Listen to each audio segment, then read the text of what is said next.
Hello dear friends. तो कैसे हैं आप सभी लोग। उम्मीद है सभी लोग अच्छे से तैयारी कर रहे होंगे और अपने अपने एग्ज़ाम्स में लगे होंगे। तो बहुत ही कमेंट्स आए मैंने देखे और आप लोग ब्लॉग भी देख रहे होंगे हमारे चैनल पे। कुछ शॉर्ट वीडियो बहुत ज़्यादा वायरल भी हो रही हैं, ठीक ठाक चल रहा है। और आप लोग अवेयर होंगे कि मैं as a junior executive AAIATC में अभी जल्दी ही इनरोल्ड हुआ यहाँ पे। तो इससे पहले भी मैंने बहुत सारे एग्ज़ाम्स गवर्नमेंट एग्ज़ाम्स दिए हैं, जैसे CGL हुआ, CDS हुआ और भी अदर एग्ज़ाम्स मैंने दिए हैं। इंडियन कोस्ट गार्ड का भी मैंने एग्ज़ाम दिया है, FCAT भी निकाला है। तो बहुत सारे एग्ज़ाम्स मैंने दिए हैं। तो मैंने अपने लाइफ में क्या क्या नोटिस किया कि क्या क्या मिस्टेक्स होती हैं ड्यूरिंग प्रिपरेशन और क्या क्या ध्यान रखना चाहिए। मैक्सिमम मैंने जितने भी एग्ज़ाम्स दिए सारे एग्ज़ाम्स मैंने लगभग निकाले, कुछ एग्ज़ाम्स को छोड़ के। कुछ कई बार फेल भी हुआ, ऐसा नहीं कि यहाँ फेलियर का सामना नहीं करना पड़ा। तो फेलियर का भी सामना किया हूँ। तो थोड़ा बहुत अपना एक्सपीरियंस इस वीडियो के जरिए आप लोगों को तक शेयर करना चाह रहा हूँ। हो सकता है आप लोगों को कुछ यहाँ से मिल जाए इस वीडियो से, जो कि आप लोगों के लाइफ में काम कर जाए और आप भी कहीं ना कहीं अच्छी जगह पोस्ट हो जाएं और अपनी लाइफ में कुछ ना कुछ ठीक अच्छा खासा अचीव कर लें। जिस तरह से आजकल हम देख रहे हैं कि इतना ज़्यादा बेरोजगारी है, लोग नौकरी के पीछे पड़े हुए हैं, खासकर गवर्नमेंट एग्ज़ाम तो समझ जाओ एकदम डायमंड है।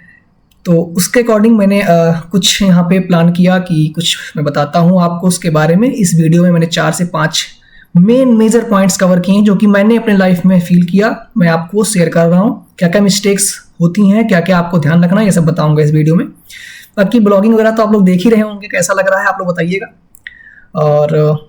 और भी कोई चीज़ आपको पूछना हो तो आप लोग कमेंट कर दिया कीजिए कि भैया इस टॉपिक पे वीडियो बना दो, तो मैं वो टॉपिक ढूंढ के उसके बारे में वीडियो बना दिया करूँ। चलो फिर मिलते हैं।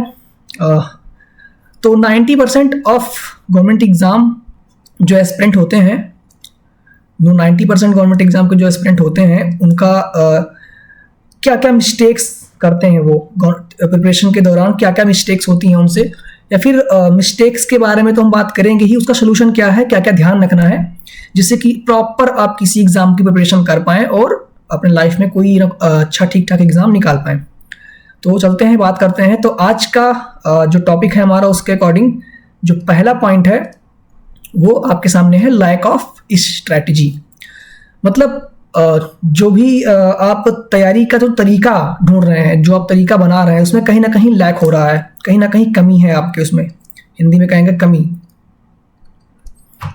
मतलब आप तैयारी तो कर रहे हैं, बहुत से बच्चों का ऐसा होता है कि हाँ वो लगातार तैयारी कर रहे होते हैं लेकिन उनका मतलब एग्जाम निकल नहीं रहा होता, परेशान हो जाते हैं, उससे काफ़ी माइंड में प्रेशर भी पड़ता है कि यार क्या होगा मेरा, क्या दिक्कत आएगी, मतलब बहुत सी दिक्कतें आती हैं उनके माइंड में। तो सबसे पहला पॉइंट ये है कि लैक ऑफ स्ट्रैटेजी। मतलब स्ट्रैटेजी बना तो लेते हैं आप लोग कि आप एक स्ट्रैटेजी बना लिए, ठीक, आप लोग प्लानिंग किए कि हाँ इस स्ट्रैटेजी से मैं पढ़ूंगा, इतना कवर करूंगा, लेकिन आप उसको फॉलो नहीं कर पाते, सही से वो फॉलो नहीं कर पाते, ठीक। क्यों? क्योंकि आप लोग स्ट्रैटेजी ऐसा बना लेते हो कि पहले दिन पहाड़ खड़ा कर दिए अपने सामने। स्ट्रैटेजी ऐसी बना लिया कि पहले ही दिन पहाड़ खड़ा हो गया आपके सामने, तो प्लानिंग सही से नहीं हो पाई आपकी पढ़ाई की। तो आप वो चीज मत करिए जो आप नहीं कर सकते एक ही दिन में। हाँ, चीजें थोड़ा थोड़ा करके करिए जिससे कि आप थोड़ा सा पढ़ लीजिए, थोड़ा टारगेट रखिए, जो टारगेट बनाइए। तो मेक, सिंपल लैंग्वेज में कहें तो make small targets. Initial page की बात कर रहा हूं मैं। मतलब ये मत सोचिए कि एक ही दिन में मैं इतना स्ट्रेटजी बनाऊंगा कि हाँ पूरा का पूरा खत्म कर दूंगा। ऐसे दिमाग में आता है कि हाँ एक ही दिन में पूरा का पूरा GS पढ़ के खत्म कर दूंगा, लेकिन ऐसा नहीं हो पाता। तो स्मॉल टारगेट्स बनाइए कि हाँ मैं एक चैप्टर खत्म कर दूंगा, या एक टॉपिक, 2 टॉपिक पढ़ लूंगा, GS का 2 टॉपिक पढ़ लूंगा, मैथ्स का 2 टॉपिक पढ़ लूंगा, हिंदी या इंग्लिश का, किसी भी गवर्नमेंट एग्जाम में जो भी सब्जेक्ट्स आ रहे हो, रीजनिंग का। तो छोटे छोटे टारगेट्स बनाइए स्टार्टिंग में। मतलब ऐसा जरूरी नहीं है कि हाँ एकदम स्ट्रॉन्ग स्ट्रेटजी आप बना लिए लेकिन उसको फॉलो नहीं कर पा रहे हैं। तो इसीलिए बहुत ही छोटे छोटे टारगेट्स बनाइए और उनको अचीव करिए।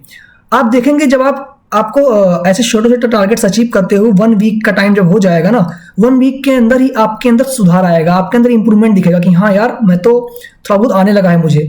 और जब ये स्ट्रैटेजी जो आपकी ये है ना, थोड़ी स्मॉल टारगेट्स जो है आपके, ये कंप्लीट होते रहेंगे, तो धीरे धीरे अगले वीक से आप क्या करेंगे, थोड़ा सा बढ़ा देंगे। मतलब जो टारगेट आपका था, मान लो पर डे, मान लो आप टारगेट बनाए कि हाँ आज मैं जीएस का एक चैप्टर कवर करूंगा, 1 चैप्टर का टारगेट एक दिन में, ठीक। तो अगर आप वो टारगेट अचीव करने में मतलब वो सक्सेस हो रहे हैं, तो आपके अंदर एक कॉन्फिडेंस आएगा कि हाँ यार मैं एक चैप्टर पढ़ लिया अच्छे से। और उसके बाद जब अगला वीक आए ना, तो अगले वीक में आप इसे 2 चैप्टर कर दीजिए, 2 चैप्टर कर दीजिए अगर आप कवर कर पाए तो। ऐसे करके धीरे धीरे करके बढ़ाइए अपना स्ट्रेटजी, अपनी जो प्लानिंग है उसमें क्या होगा, आपके अंदर आपकी जो क्षमता है धीरे धीरे करके बढ़ेगी, तो आप अच्छे से कवर कर पाएंगे चीज़ों को। एक ही दिन में चाहेंगे तो नहीं कर पाएंगे। तो अपनी जो भी स्ट्रेटजी बनाइए उसको ऐसी स्ट्रेटजी बनाइए जो जिसे आप अच्छे से फॉलो कर पाएं, उसमें लैक ना हो, ठीक है। जो भी स्ट्रेटजी आप बनाए उसमें लैक ना हो। तो ये है पहला पॉइंट। उम्मीद है आपको समझ में आया होगा कि हाँ मैं कहना क्या चाह रहा हूँ। दूसरा पॉइंट है पुअर टाइम मैनेजमेंट। ये बहुत ही इंपॉर्टेंट चीज है, पुअर टाइम मैनेजमेंट। ये ना तो मैं आपको बता सकता हूं ना ही कोई और बता सकता है। ये आप अपने अंदर से पूछिए, सेल्फ है आपके लिए। ये अपने अंदर से आप पूछिए कि आप कौन से टाइम पे आपका जो माइंड है वो ज़्यादा एक्टिव रहता है। माइंड एक्टिवेशन आपका किस टाइम पे, किस पॉइंट पे, दिन में या रात में सबसे अच्छा रहता है। माइंड एक्टिवेशन आपका कैसा रहता है, जिस भी टाइम पे आप ज़्यादा सुटेबल रहते हो पढ़ने में। अब ऐसा तो नहीं होगा कि हाँ किसी के पास किसी को पढ़ने में मजा ही नहीं आता होगा, कुछ ना कुछ एक ऐसा टाइम होगा जिस टाइम पे आप लोग जब पढ़ते होंगे थोड़ा बहुत आपका मन लगता होगा। मानता हूँ कि हाँ चलो मान लीजिए किसी का ऐसा है कि एकदम पढ़ने का मन नहीं करता, कभी कभी किसी का क्या, लगभग सबका ही करता है। कौन चाहेगा कि हाँ दिन रात पढ़ना पड़े। लेकिन एक कोई ना कोई ऐसा टाइम होगा जिस टाइम पे आपका थोड़ा बहुत मन लगता होगा, थोड़ा बहुत, क्यों, थोड़ा तो मन लगता हुआ ऐसा टाइम होगा। उस टाइम को अपना यूटिलाइज कीजिए। मतलब जो भी आप टाइम मैनेजमेंट कर रहे हैं, जो भी आप टाइम टेबल बना रहे हैं, आपका जो भी टाइम टेबल है उसको ऐसे फॉर्म कीजिए कि आपका टाइम खराब ना हो बाकी टाइम। जैसे कि अगर आप मान लीजिए रात में अगर आप नहीं पढ़ पाते हैं, रात में आपको नींद लगती है, तो मत पढ़िए ना, रात में अच्छे से सोइए, दिन में पढ़िए। अगर आपको दिन में दोपहर में नींद लगती है तो दोपहर का जिस टाइम पे 12 बजे, मान लो 12 से 2 बजे के आसपास तक आपको नींद लगती है, तो 12 से 2 आराम से सो जाया कीजिए, उसके बाद पढ़ा कीजिए। मतलब जो भी है आपका जो टाइम मैनेजमेंट है वो बहुत अच्छा होना चाहिए। और ऐसा भी नहीं होना चाहिए कि हाँ आप एक दिन पूरा का पूरा मैथ्स ही पढ़ते जा रहे हैं, मैथ्स ही पढ़ते जा रहे हैं पूरा का पूरा। ये भी नहीं होना चाहिए। आपका जो भी टाइम मैनेजमेंट हो उसमें ऑल सब्जेक्ट्स कवर्ड हो, क्योंकि आप कोई भी गवर्नमेंट एग्जाम देंगे उसमें केवल एक ही सब्जेक्ट तो आएगा नहीं, बहुत ही कम ऐसे एग्जाम्स होंगे जिसमें केवल एक सब्जेक्ट आता होगा। तो जैसा भी आपका टाइम मैनेजमेंट हो उसमें आपका ऑल सब्जेक्ट्स कवर होने चाहिए। मतलब भले ही आप थोड़ा थोड़ा करके पढ़ रहे हैं लेकिन ऑल सब्जेक्ट्स पढ़ें। मेरे अकॉर्डिंग जो मैंने फील किया अपने लाइफ में कि हाँ डेली बेसिस पे एक सब्जेक्ट पढ़ने से अच्छा है ऑल सब्जेक्ट आप अगर थोड़ा थोड़ा पढ़ा करेंगे तो थोड़ा सा आपका एक सब्जेक्ट से दूसरे सब्जेक्ट पे दिमाग जाएगा। तो ऐसा मतलब बोरियत नहीं होगी, अंदर से बोरिंग नहीं फील होगा कि हाँ यार एक ही सब्जेक्ट पढ़ते जा रहे हो मन नहीं लग रहा है। मान लो मैथ पढ़े, कुछ देर बाद मतलब जहां तक मुझे लगता है कि रीजनिंग में सबको मजा आता होगा करने में, रीजनिंग उतना टफ सब्जेक्ट नहीं है। थोड़ा बहुत 10 मिनट 15 मिनट मैथ मतलब रीजनिंग पढ़ लो, मैथ पढ़ने के बाद 2 घंटा मैथ पढ़ लिया, मान लो 2 घंटा आपने मैथ का प्रैक्टिस किया, 2 घंटे बाद फिर आप रीजनिंग उठा लो। मतलब चलो पूरा 2 घंटे फिर रीजनिंग मत करो, 1 घंटे कर लो रीजनिंग, आधे घंटे रीजनिंग कर लो। मतलब ऐसे टाइम मैनेजमेंट करिए और सब्जेक्ट्स को भी ऐसे उस टाइम के अकॉर्डिंग सेट कीजिए जिसमें आपको मजा आए पढ़ने में, ठीक है, और नींद ना लगे। तो अपना जो टाइम मैनेजमेंट है उसको अच्छे से प्रॉपर फॉलो ही कीजिए, प्रॉपरली उस टाइम को फॉलो भी कर पाए। ऐसा आप टाइम मैनेजमेंट करिए कि प्रॉपर आप उस चीज को फॉलो कर पाए। अब आप ऐसा बना ले रहे हैं कि हाँ मैं लगातार 4 घंटे मैथ्स पढ़ूंगा, लेकिन अब बैठ ही नहीं पा रहे हैं आप 4 घंटे, तो ऐसा टाइम मैनेजमेंट मत कीजिए। अगर आप बिगिनर हैं तो अगर बैठ नहीं पा रहे हैं, पढ़ नहीं पा रहे हैं लगातार, तो 1-1 घंटे का प्लानिंग कीजिए कि 1 घंटे ये सब्जेक्ट पढ़ूंगा, फिर 1 घंटे ये सब्जेक्ट पढ़ूंगा, लेकिन प्रॉपर वे में कि हाँ जितना आप बना रहे हैं उसको फॉलो करना है। एकदम बहुत ही स्ट्रिक्ट टाइम मैनेजमेंट मत कीजिए, इजी टाइम मैनेजमेंट स्टार्ट कीजिए। स्टार्टिंग में आप इजी बनाएंगे तो उसको जब अचीव कर लेंगे ना, हमारा माइंड क्या होता है, जब हम कोई चीज़ अचीव कर लेते हैं, जब भी हम कोई चीज़ अचीव करते हैं, कोई अपना गोल अपने माइंड का, तो डोपामाइन रिलीज होता है माइंड में। आप लोगों को पता होगा डोपामाइन क्या होता है। हार्मोन, ऐसा हार्मोन होता है जो कि हमारे अंदर खुशी लाता है, कॉन्फिडेंस लाता है। तो जब डोपामाइन रिलीज होगा ना तो कॉन्फिडेंस अपने आप ही बढ़ने लगेगा कि हाँ यार मैंने जो आज का टारगेट बनाया था वो मेरा कंप्लीट हो गया। तो टाइम मैनेजमेंट बहुत ही इंपॉर्टेंट फैक्टर है आपके प्रिपरेशन के दौरान, ठीक। तो हमेशा बनाइए टाइम मैनेजमेंट, जो भी आपका हो उसे रेगुलरली फॉलो कर पाए वही ऐसा ही टाइम मैनेजमेंट मतलब मैनेज करिए। भले ही आप कम पढ़ रहे हैं, कम टाइम यूटिलाइज कर रहे हैं, दिन के 24 घंटे होते हैं, अब 24 घंटे में आप 4 से 6 घंटे तो यूज कर ही लेंगे ना। भले ही आप स्टार्टिंग में 4 से 6 घंटे ही यूज कर ले रहे हैं, लेकिन अच्छे से यूज तो कर पा रहे हैं, आपका वो पूरा प्रॉपर वो टाइम यूटिलाइज तो हो जा रहा है अच्छे से। तो पुअर टाइम मैनेजमेंट अगर आपका होगा तो आपको दिक्कत आ रही होगी, ये मैंने फेस किया, मैंने ये चीज एक्सपीरियंस भी किया है। फिर तीसरा है wrong study materials. Wrong study materials जो है, ये जो रॉन्ग वर्ड है, रॉन्ग ना करके हम कहें चॉइस बोलें, चॉइस ऑफ स्टडी मटेरियल तो ज़्यादा अच्छा रहेगा, क्योंकि कोई भी स्टडी मटेरियल ना रॉन्ग नहीं होता। अगर मान लीजिए मैथ्स का कोई मटेरियल है तो उसमें जो भी चीज़ें हैं वो रॉन्ग नहीं है, ठीक है, चॉइस कह सकते हैं, चॉइस ऑफ स्टडी मटेरियल्स।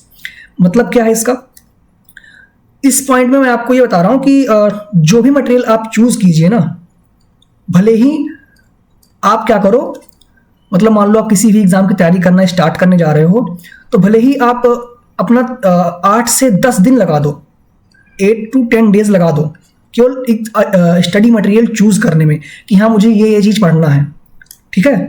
आप स्टार्टिंग का आप 8 से 10 दिन लगा दो कि हाँ मुझे ये चीज़ पढ़ना है इस एग्जाम के लिए, क्योंकि आप अगर किसी भी एग्जाम की तैयारी करने जा रहे हैं तो उसके PYQs देख लीजिए, कैसे पता करना है ना कि क्या क्या पढ़ना है, PYQs देख लीजिए, किस लेवल के क्वेश्चंस आ रहे हैं उसमें, कुछ प्रैक्टिस क्वेश्चंस देख लीजिए। आपको अब तो यार AI का ज़माना है, इतना इंटरनेट इतना आगे बढ़ चुका है, आप कहीं भी सर्च करेंगे किसी एग्जाम से रिलेवेंट क्या क्या टॉपिक्स हैं, तो वो टॉपिक्स आप सर्च करके पता करके अच्छे से फिर उसके स्टडी मटेरियल्स क्या क्या पढ़ना है आपको, अगर आप कहीं बैच ले रहे हैं तो कौन से बैच से आपको पढ़ना, ये सब आप ढूंढने में भले ही आपका 8 से 10 दिन स्टार्टिंग का चला जाए, लेकिन इसे प्रॉपर अच्छे तरीके से एक ही बार में सेलेक्ट करना है आपको कि स्टडी मटेरियल आपका क्या होगा। एक बार जो आपने चॉइस कर लिया उस पर फिर लग जाइए, इससे क्या होगा आप बाद में मतलब भटकेंगे नहीं, क्योंकि भाई एक बार आपने चॉइस किया कि हाँ ये पढ़ते हैं, फिर मान लीजिए कहीं आप लाइब्रेरी में पढ़ने गए, अब दोस्त कहीं मिला, कोई मिला, वो कह रहा है यार ये बहुत अच्छा मटेरियल है, इस टीचर का बहुत अच्छा मटेरियल है यार, ये बहुत बढ़िया बुक है, इससे करो यार बढ़िया हो जाएगा। अब आप 1 महीने 1 मंथ आप किसी और से पढ़े, कोई और मटेरियल था आपका 1 मंथ, और फिर नेक्स्ट मंथ आप क्या किए, चेंज कर दिए, नेक्स्ट मंथ में आपने चेंज कर दिया मटेरियल, तो आपने जो चेंज किया ना ये आपका फिर से बिगिनिंग से स्टार्ट हो जाएगा। मतलब आप 1 महीने से किसी और का मटेरियल पढ़ रहे थे, कोई और चीज आपका रेफरेंस था पढ़ने का, अब वो चीज आप थोड़ा बहुत समझने लगे थे, आपके माइंड में आने लगी थी, आपने चेंज किया तो आप फिर से एकदम बिगिनिंग में आ गए। इसीलिए भटकना नहीं है। फिर आपका 1 मंथ खराब तो नहीं कहेंगे कि हाँ खराब हो गया, क्योंकि कुछ ना कुछ आप सीखे होंगे, लेकिन इसमें आपको कंफ्यूजन जरूर हो जाएगी।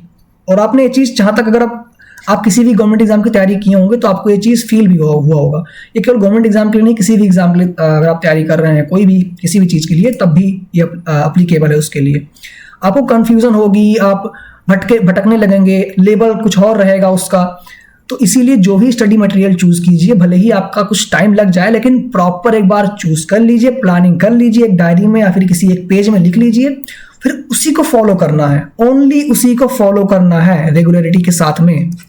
कैसे नहीं निकलेगा एग्जाम, करके देखो ये चीज। इसीलिए स्टडी मटेरियल्स में भटकना नहीं है बाद में।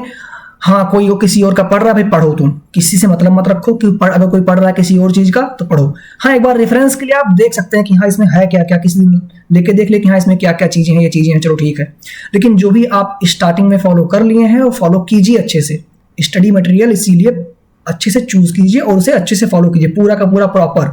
एक बार पूरा खत्म करने के बाद, मतलब मान लीजिए आप किसी का स्टडी मटेरियल चूज किए और उसे पूरा कवर कर लिए, पूरा कवर करने के बाद किसी और का फिर बाद में देख भी सकते हैं, एक बार अच्छे से कवर हो गया तो ठीक। इसलिए रॉन्ग नहीं कहेंगे, रॉन्ग गलत लिखा हुआ है यहाँ पे, चॉइस, ठीक है। स्टडी मटेरियल का जो भी चॉइस आपको करना है, चूज करना है, अच्छे से चूज कीजिए उसको और उसे फॉलो कीजिए। उम्मीद है यहाँ तक आप लोगों को अच्छे से क्लियर हुआ होगा। नेक्स्ट टॉपिक क्या है? नेक्स्ट टॉपिक है इनकंसिस्टेंसी।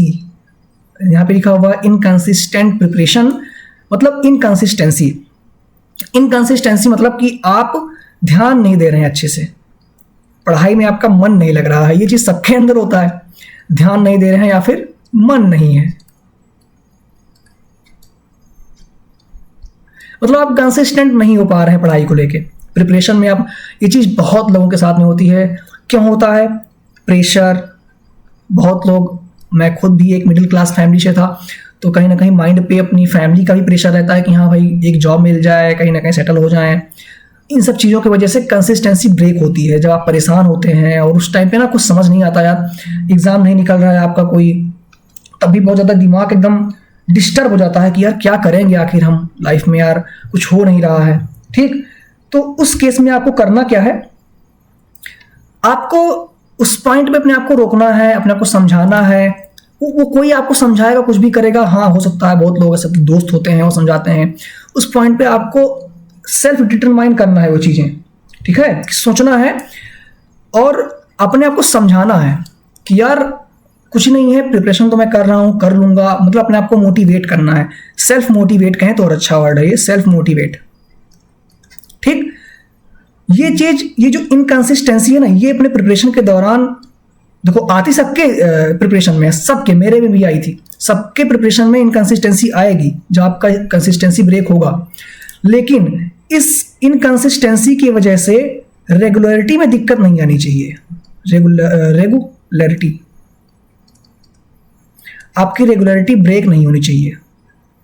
मतलब जो आप रेगुलर पढ़ाई कर रहे हैं उसमें ब्रेक नहीं आना चाहिए। आप भटक रहे हैं किसी चीज़ से, आपका दिमाग किसी और तरफ अगर पॉइंटेड हो रहा है, नहीं पढ़ पा रहे हैं सही से, परेशान है, प्रेशर है माइंड पे, एग्जाम का प्रेशर है, फैमिली प्रेशर है, किसी भी चीज़ का प्रेशर है, तो आपकी रेगुलरिटी ब्रेक नहीं होनी चाहिए। भले ही आप मान लो लगातार पर डे 8 आवर पढ़ रहे थे, लेकिन कंसिस्टेंसी आपकी थोड़ा बहुत मतलब भटकने लगे और कुछ भी दिमाग मतलब प्रेशर में है, परेशान है, तब भी आप 2 से 3 घंटे या 4 घंटे तो पढ़ ही लीजिए। मतलब रेगुलरिटी ब्रेक नहीं करना है। तो प्रिपरेशन के दौरान जो भी इनकंसिस्टेंसी है उससे लड़ना है और रेगुलरिटी ब्रेक नहीं होने देना, इतना ध्यान रखना है। यार कुछ नहीं, अगर कुछ भी मन नहीं कहेगा, परेशान रहो, कुछ भी दिमाग में आएगा, तो फालतू का रील्स स्क्रॉल करने से अच्छा है तुम बुक अगर देखते रहोगे, मतलब बुक देख के ऐसे सामने रख लो, ऐसे ऐसे वैसे ही रीडिंग मारते रहो, वैसे ही देखते रहो, कुछ ना मन कहे, जो सब्जेक्ट आपको सबसे अच्छा लगे, जो टॉपिक आपको सबसे अच्छा लगे वही पढ़ो, रिवीजन करने लगो बैठ के, लेकिन रेगुलरिटी ना ब्रेक मत होने दो, डेली पढ़ो। ठीक, तो कंसिस्टेंसी बनाए रखना है। नेक्स्ट टॉपिक है रिवीजन टेक्निक। देखो भाई, रिवीजन टेक्निक जो है ना, इसमें मिस्टेक नहीं करना है। जितने भी टॉपिक्स आप कवर कर रहे हैं, जितने भी आपके कवर्ड टॉपिक्स हैं, ठीक, उनको रिवाइज जरूर करना है। बहुत इंपॉर्टेंट फैक्टर है, द मोस्ट इंपॉर्टेंट मैं इसको कहूंगा, द मोस्ट इंपॉर्टेंट। ये टेक्निक जो भी रिवीजन आप जो भी टेक्निक यूज कर रहे हो, मैं आपको बताऊंगा अभी कि हाँ कैसे रिवाइज करना होता है, मैं कैसे करता हूं। जो भी टॉपिक्स आप कवर कर चुके हैं, बहुत लोग ऐसा होता है ना कि हाँ पढ़ते जा रहे हैं, कवर हो रहा है, ऐसा मजा आ रहा है उनको कि हाँ मैं तो सब खत्म कर रहा हूँ, बाद में उठा के देखेंगे अरे यार तुमने कुछ किया ही नहीं, याद ही नहीं आएगा, एग्जाम में कर ही नहीं पाएंगे, देखेंगे यार तुम पढ़ा ही नहीं हूँ। इसलिए रिवीजन बहुत ज्यादा इंपॉर्टेंट है। तो आप जो भी चीज पढ़ रहे हैं उसका रिवाइज करते रहिए। आप 2-3 तरीके से कर सकते हैं। डे वाइज, मान लीजिए आप मंडे टू सैटरडे आप मतलब पढ़ाई किए और संडे को आप रिवाइज कर लिए, रिवीजन डे रख दिए, या फिर ऐसा किए कि थोड़ा बहुत आप पढ़े, 2-3 दिन बाद फिर से रिवाइज कर लिए। और रिवीजन करने का सबसे अच्छा तरीका क्या है ना, आप जस्ट एक बार, जैसे मान लीजिए आप कोई टॉपिक, मान लो एक पैराग्राफ पढ़े, आप मान लीजिए आप एक पैराग्राफ कोई पढ़े, ठीक, वो पैराग्राफ पढ़ने के जस्ट बाद, मैं जस्ट बाद कह रहा हूं, अगर आप जब पहली बार ही पढ़ रहे हैं तब भी जस्ट आफ्टर वन रीडिंग आप उस पैराग्राफ को ढक लीजिए। आप अपने हाथ से ढक सकते हैं या फिर किसी बुक से उसको ढक लीजिए, उस पैराग्राफ को। फिर अपने माइंड में खुद से रिकॉल कीजिए, सोचिए कि उसमें कीवर्ड्स क्या क्या थे। मैं आपको पूरा का पूरा रटने का नहीं कह रहा हूं कि हाँ वो पूरा पैराग्राफ आप रट रहे हैं कि ये लिखा हुआ, ऐसा नहीं करना है। आपको बस केवल कीवर्ड्स की, हाँ उसमें ये कीवर्ड है, कोई पॉइंट आ रहा है, किसी का नाम आ रहा है, कोई डेट आ रही है उसमें, तो वो पॉइंट आपके अपने माइंड में रिकॉल कर लीजिए। जीएस वगैरह पढ़ने का टेक्निक है ऐसा, जीएस या फिर इंग्लिश को कोई रूल याद करना है, कुछ भी आपको जो भी पढ़ना है ऐसे, तो ऐसे आप मतलब सोचिए उसके बारे में, उस पैराग्राफ के बारे में एक बार सोच लीजिए पहली रीडिंग के दौरान ही। जब आप पहली रीडिंग कर रहे हैं उसी के बाद ही हाथ रखिए, तुरंत एक बार रीड कर लीजिए अपने माइंड में। कुछ कीवर्ड्स जरूर आपके माइंड में रुकेंगे, उसके बाद आप पढ़ते रहिए। फिर 3-4 दिन जब हो जाए ना, फिर से वही कीवर्ड्स दिमाग में लाइए। वो जो कीवर्ड्स है ना, वो जो कीवर्ड्स आपके माइंड में रहेंगे, हमेशा रहेंगे, उन्हीं कीवर्ड्स के जरिए आप अपना आंसर कर ले जाएंगे। क्योंकि मैक्सिमम गवर्नमेंट एग्जाम्स जो हैं वो आपके एमसीक्यूज बेस्ड होते हैं, बहुत ही ऐसे हैं कमी है जिसमें आपको लिखना पड़ता है, यूपीएससी वगैरह हुआ उसमें आपको लिखना पड़ता है, डिस्क्रिप्टिव होता है। बाकी तो आपको एमसीक्यूज होते हैं। तो ये जो कीवर्ड्स टेक्निक है ना, ये आपका बहुत हेल्प करने वाली है एमसीक्यूज वाले एग्जाम में। तो इसीलिए जो बहुत ही ज़्यादा इंपॉर्टेंट है कि आप ऐसे रिवाइज करते रहें, सारे टॉपिक्स आप कवर करते रहें। और खासकर इसमें नेक्स्ट पॉइंट तो नहीं है, वो मैं खुद से ऐड कर दे रहा हूँ मेडिकल का, कि हाँ भाई आप कितना भी पढ़ रहे हैं मेडिकल का विशेष ध्यान दीजिए, स्पेशल अटेंशन टू मेडिकल। ठीक, स्पेशल अटेंशन टू मेडिकल पे आप विशेष ध्यान दीजिए कि तबीयत ना खराब हो। यार देखो, पढ़ाई कर रहे हो, मान लो 1 महीने अच्छे से पढ़ाई किए, 30 दिन आप अच्छे से पढ़ाई किए, 30 दिन के बाद आपकी मान लो सही से खाना पीना नहीं खाया या कोई दिक्कत आ गई तो आपकी तबीयत खराब हो गई। अब इस 30 दिन के बाद में अगर आपकी तबीयत खराब हुई, मान लो आपका 5 दिन गया, तो केवल 5 दिन नहीं गया है, आपकी जो मैंने पॉइंट बताया, आपकी कंसिस्टेंसी ब्रेक हुई, रिवीजन नहीं हो पाया, अच्छे से पढ़ नहीं पाया, रेगुलरिटी नहीं बन पाई आपकी अच्छे से। तो ये जब 5 दिन आपका खराब मतलब गया ना, ये मतलब काफ़ी आपको मतलब पीछे लेकर चला जाएगा। इसलिए भाई मेडिकल में विशेष ध्यान दो। मेडिकल पे सबसे विशेष ध्यान, स्पेशल अटेंशन देने का सबसे अच्छा तरीका है आप क्या खा रहे हैं, ईटिंग, आप क्या खा रहे हैं।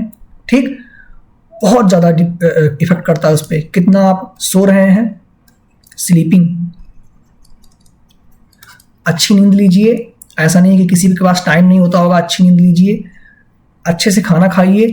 यार देखो 24 घंटे में ना, 24 घंटे में अगर आप मतलब मिनिमम 6 से 8 घंटे भी निकाल पा रहे होंगे ना, मैं तो बहुत कम बताया हूँ 6 से 8 घंटे किसी भी एग्जाम के लिए, तो आप निकाल ले जाएंगे, कर ले जाएंगे। अगर 6 घंटे भी आपके पास बच रहा होगा, यार 6 घंटे में कह रहा हूँ, 18 घंटे आपके पास बाकी चीज़ करने के लिए है। सोइए, पढ़िए, खाइए, घूमिए, 6 घंटे की पढ़ाई कीजिए डेली का। गारंटी के साथ कह रहा हूँ 6 से 8 महीने या फिर 1 साल, मान लो 1 ईयर में आप कवर कर ले जाएंगे। कोई भी एग्जाम आप किसी भी टॉपिक के बारे में, किसी भी सब्जेक्ट के बारे में फोकस करेंगे, आप कर ले जाएंगे। मैं तो कहता हूँ गवर्नमेंट एग्जाम को टारगेट करने से अच्छा अपना सब्जेक्ट पे कमांड कीजिए, कमांड ऑन योर सब्जेक्ट। ठीक है, मैंने ये चीज़ किया था कि जो सब्जेक्ट्स मैंने देखा कि बहुत सारे एग्जाम्स में आ रहे हैं, मैंने उन सब्जेक्ट्स को अच्छे से पढ़ना स्टार्ट किया। बाकी एग्जाम्स के जो भी एग्जाम्स आ रहे हैं, फॉर्म भरते जा रहे हैं, निकलते जा रहे हैं। और 1-2 एग्जाम आपका निकल जाएगा ना, उसके बाद ऐसे कॉन्फिडेंस बूस्ट होगा कि मज़ा आएगा फिर पढ़ने में। तो अपनी हेल्थ का विशेष ध्यान दीजिए, अच्छे से खाइए पिए, अच्छा ठीक ठाक संतुलित भोजन कीजिए, ज़्यादा फास्ट फूड वगैरह मत खाइए, और पानी खूब ज़्यादा पीजिए। मैं कह रहा हूँ ये वाटर भाई बहुत बहुत मदद करता है। हमेशा हाइड्रेटेड रहिए, ठीक है। पानी खूब पीजिए, 4 से 5 लीटर पी पाओ, 4 से 5 लीटर पानी पियो दिन में। तो पानी जब बहुत ज़्यादा पियेंगे तो हाइड्रेटेड रहेंगे, ज़्यादा नींद नहीं आएगी, अच्छे से पढ़ पाएंगे, कवर कर पाएंगे चीज़ों को। तो ये रहा मेरा आज का सेशन। अगर आपको अच्छा लगा हो तो जो भी आपका रिस्पांस हो, रिस्पांस कीजिएगा।